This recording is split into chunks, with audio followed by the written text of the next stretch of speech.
come on down. They said girl act. And I think give a round of applause, everybody. Are you wearing one of those things on your head? No.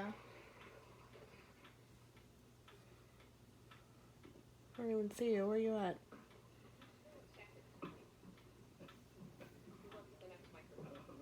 I'm probably standing next to Owen.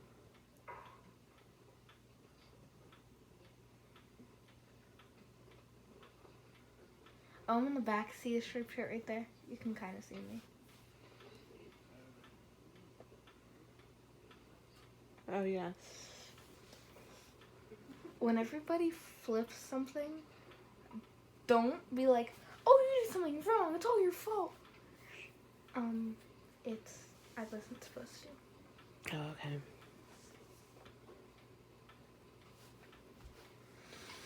The one kid fell off the stage, too. What? It was really funny. Hello, we are representing Shaler Area Elementary School. Thank you for inviting us to the 2018 Citizenship Challenge. We appreciate being part of this historical event.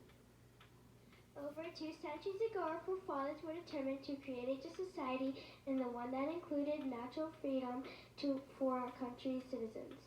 They created a government in the U.S. Constitution. The Constitution states that a president must be a natural-born citizen. Now let's listen into some thoughts. Our forefathers wanted our country to have a perfect union. We're united in our beliefs in keeping peace in the world. They also believe the only person born and raised in America truly understands the needs, culture, and history of our country.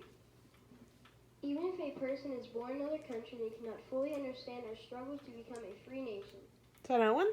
Situations over the years that tested the Constitution to qualify as U.S. president, like when John McCain and Ted Cruz tried to run for president. Now let's take a look back in time in Philadelphia, Pennsylvania. At the Constitutional Convention, it observed our forefathers writing the law of the land. I'm the This one was a holding time the that butterfly. the whole world were a young nation. The one that's No in front. person except a natural-born citizen or a citizen of the United States at the time of the adoption of this Constitution shall be eligible to the office of President. Madison, a citizen of our country as president will understand our laws and application of those laws. True, a natural-born citizen that attended school here will better understand our history better than someone who is not from America.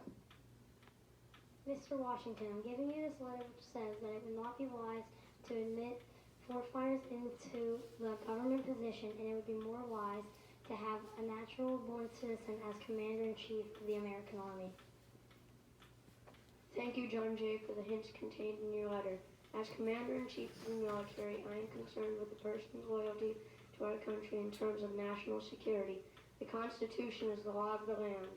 As Jay's letter suggests, our forefathers were concerned that the wealthy Europeans would come over to America, use money to get elected, and sabotage our country. The framers of the U.S. Constitution wasn't a perfect document. However, Benjamin Franklin said on the closing day of the convention, I agree to this Constitution without fault, if they are such, because I think a central government is necessary for us. I doubt to whether any other convention we can overtain may be able to make a better constitution.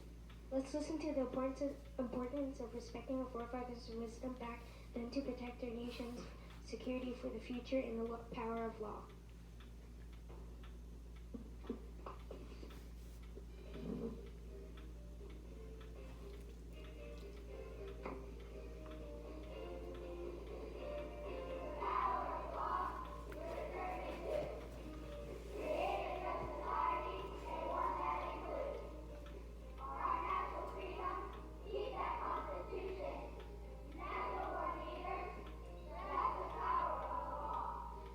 That's awesome.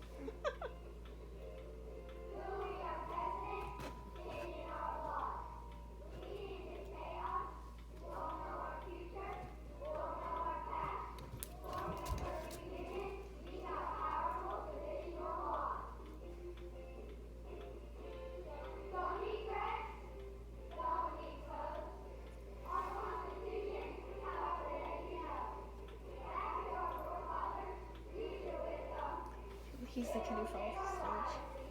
Oh no.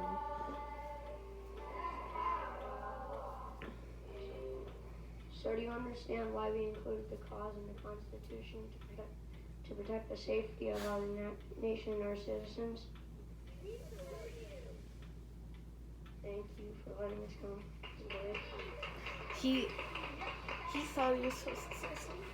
Like, thank you for letting us. Awesome, great job. Well, thank you for being here today and taking the time to do this amazing presentation today. So you guys brought up a lot of important facts that you guys studied and stuff too. But to bring it forward to 2018, I don't answer anything think in that here, so you those can laws just. from back when George Washington was president to today, do you think those laws are still fair to have today? I think they're fair because we still have more threats, like North Korea and other countries, because they have like nuclear bombs and that stuff. And that stuff. Now, when you become a citizen, you have to take an oath of allegiance to the country. You understand that? If you come from another country, you have to raise your right hand and take an oath that you will give up your loyalty to another country and be only loyal to the United States. So when people do that, do you think they really mean it, or do you think they still are conflicted in their loyalties? What do you think about the fact that if I do come here and take an oath and I say that I'm loyal to the United States and not to that other country, do you think there's a problem with that, and maybe they're not as sure? What do you I think? think they do mean it because, like the other people said, they choose to come over here and take that oath, and no one forces them to do it. Okay, but you still think it's a better idea to just make sure that everybody who's born here are the ones from whom we pick the president, is that right? Yeah. Yeah. Okay, and mainly because of tradition and respect for law, which is a big part of our country. We live by the rule of law, and we have a tradition of adhering to our Constitution, which has withstood the test of time. So I kind of like your theme. I think it makes it's a very interesting theme. Thank you.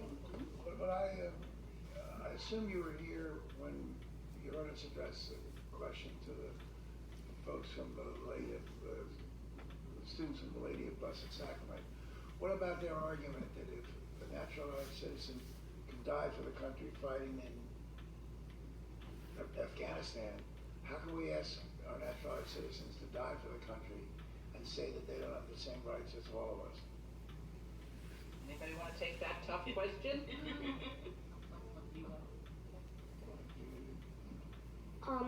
Well, I think that they should realize that before they come over here, and that they should choose if they wanted to actually fight in Afghanistan for us, or if they wanted to fight for another country. Well, that's a very good answer. They knew what the rules were when they came over. So basically, Would PCM's you getting make an like exception for a little baby? probably a few $1,000s from me doing who something. didn't know anything when And Shiri people doing brought something, over here. basically. I think they're a free Someone give her network. the mic, please. Really? For the little baby, it wasn't their fault that Can't be they because were born in another country. It was like not all their parents' fault, but Still think they might be influenced by their parents? yeah. Well, in tradition, you think the Constitution has withstood the test of time. So I think that's an interesting thought. Okay, anybody else? You did a great job. Thank you very much. Thank you for having us here. they always want to say, thank you for having us